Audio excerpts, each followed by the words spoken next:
I just watched what happened to Shedeur Sanders in the Cleveland Browns' third and final preseason game.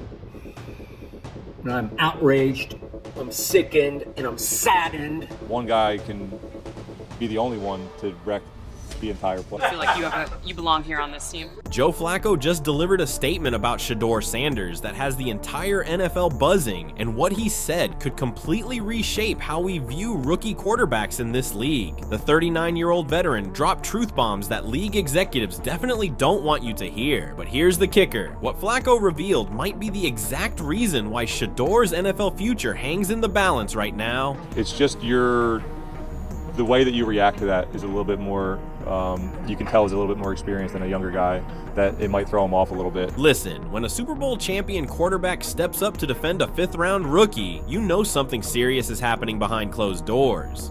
Flacco's recent comments about quarterback development and the politics of starting positions aren't just casual observations. They're calculated shots at a system that seems designed to break promising young talent before they even get a real chance. That's part of being a rookie. You're going to get thrown into situations that, maybe you don't think are ideal. Remember when Flacco himself was thrown into impossible situations as a rookie? Well, he's drawing direct parallels to what's happening with Shedeur right now, and his perspective is absolutely eye-opening. The man who once led the Ravens to a championship knows exactly what it takes to survive in this league, and he's seeing warning signs that should terrify every Browns fan. Think about this for a second. Here's a quarterback who's been in the league for over a decade, watching a rookie get systematically sabotaged, and he's finally speaking out.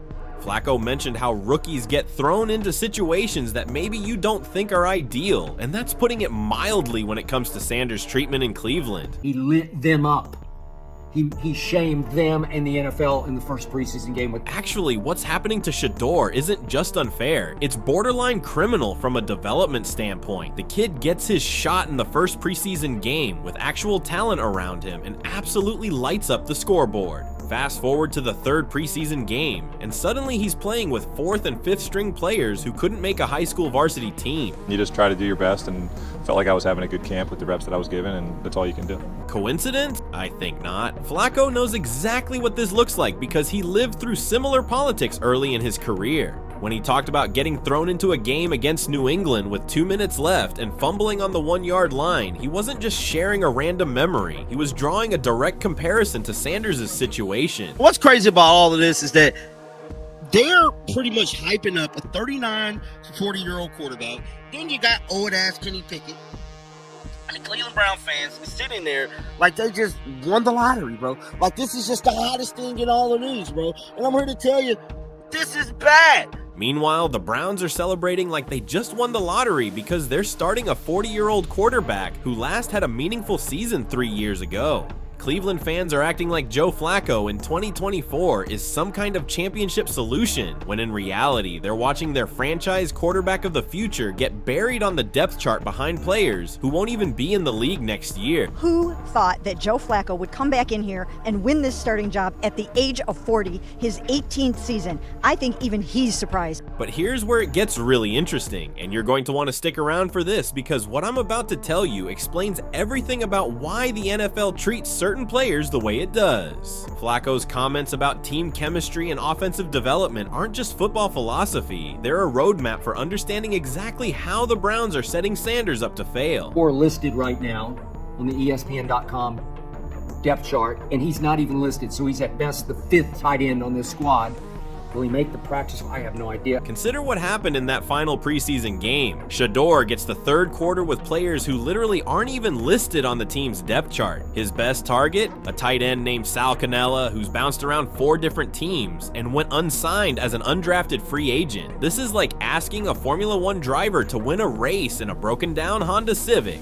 I don't think it's a huge deal right now, but I'm sure when I look back on it, it'll be pretty cool. Flacco understands this dynamic better than most because he's seen how quickly narrative can destroy a career. One bad performance with inferior talent around you, and suddenly you're labeled as not ready or overwhelmed by the moment. It's a self-fulfilling prophecy that the Browns coaching staff seems determined to create. Shedeur tries to go on the field, and Stefanski puts Tyler Huntley in place of him. Speaking of the coaching staff, Kevin Stefanski's decision-making around Sanders reeks of sabotage. With 2 minutes left in the final preseason game, Sanders is ready to take the field for one last drive, and Stefanski puts Tyler Huntley in instead. The humiliation on Sanders' face tells you everything you need to know about how this organization really views their 5th-round investment. Now, I've been following this league long enough to recognize patterns, and if you haven't subscribed yet, you should probably do that now, because we're about to dive deep into some uncomfortable truths about how the NFL really operates. This Sanders situation isn't just about one rookie, it's about an entire system designed to protect certain narratives while destroying others. Flacco's experience with John Harbaugh early in his career provides the perfect contrast to what's happening in Cleveland. When Harbaugh wasn't happy with Flacco's fumble, it was about accountability and growth. When Stefanski humiliates Sanders by benching him for meaningless preseason snaps, it's about something entirely different. But specifically a quarterback, you definitely should get better as your age climbs up. What really stands out is how Flacco talked about the value of preparation and getting your mindset ready for football games. Sanders has that mindset. You can see it in how he carries himself, how teammates respond to him, how he handles pressure. Yet the Browns are treating him like some undrafted afterthought who should be grateful for scraps. Here's what Flacco didn't say directly, but what his comments clearly imply. Sanders is getting a raw deal that has nothing to do with his ability to play quarterback. When a veteran like Flacco goes out of his way to defend the development process for rookies, he's essentially calling out the coaching staff for their mismanagement.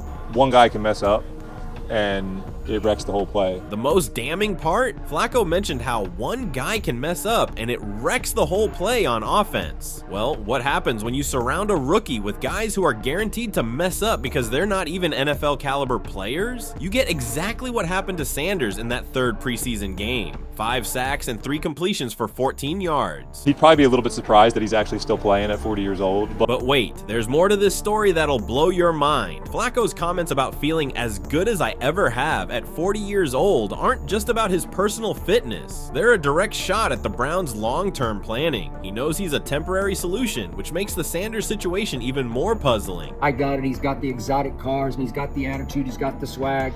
He's got the... Yeah, I got it. He got that from his dad. But he backed it up.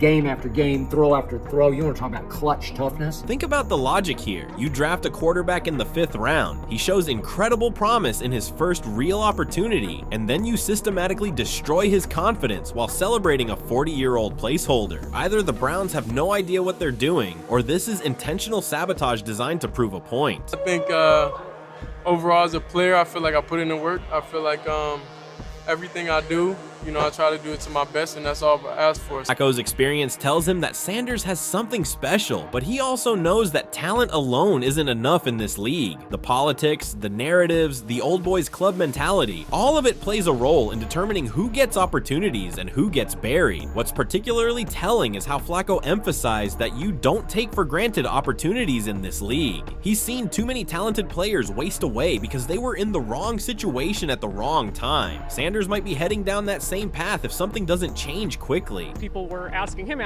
Stefanski about, well, is there a time limit on how long Joe's the starter? Browns are essentially gambling their entire season on the idea that Joe Flacco can magically recapture something he lost years ago, while simultaneously wasting the development of a quarterback who could actually be their future. It's like trading a winning lottery ticket for a handful of expired coupons. Listen, Flacco's statement about Sanders isn't just supportive veteran talk, it's a warning to the entire league about how they're handling young talent. When a Super Bowl champion quarterback essentially calls out your development process, you might want to pay attention. Shedeur has to go elsewhere. The only way out of this, trust me on this, the only way free of this situation, free Shedeur from Cleveland. Free him. Here's my prediction. Sanders will end up on another team's practice squad, get picked up by an organization that actually knows how to develop quarterbacks, and 3 years from now, Browns fans will be wondering how they let their franchise quarterback walk away for nothing. Going out there and winning football games. I think that's the one detriment of kind of having to split up reps so much during training camp is you'd like to gain that rapport with guys, not just to show them not just to get better on the field with guys, but also show them hey man, I'm the guy, let's go have some fun. The tragedy isn't just that Cleveland is wasting Sanders' talent, it's that they're doing it while convincing themselves they're being smart about quarterback management. Flacco sees right through this charade, and his comments prove that veteran players are watching what happens to rookies in situations like this. So when Joe Flacco drops statements defending rookie development and talking about the value of opportunities, he's not just making conversation, he's calling out a system that's failing one of the most promising young quarterbacks to enter the league in years. And he's doing it because he knows exactly what that looks like from the inside. He's just going to have to get a break and get a shot and get an opening and get a fate-blessed opportunity that he hasn't yet had. Get him the hell out of Cleveland. The question now isn't whether Shedeur Sanders can play in the NFL. It's whether he'll get the chance to prove it before the politics of professional football destroy his career before it even begins. And based on Flacco's comments, that window might be closing faster than anyone realizes. Drop a comment below with your thoughts on this whole situation, and don't forget to subscribe for more NFL truth bombs like this.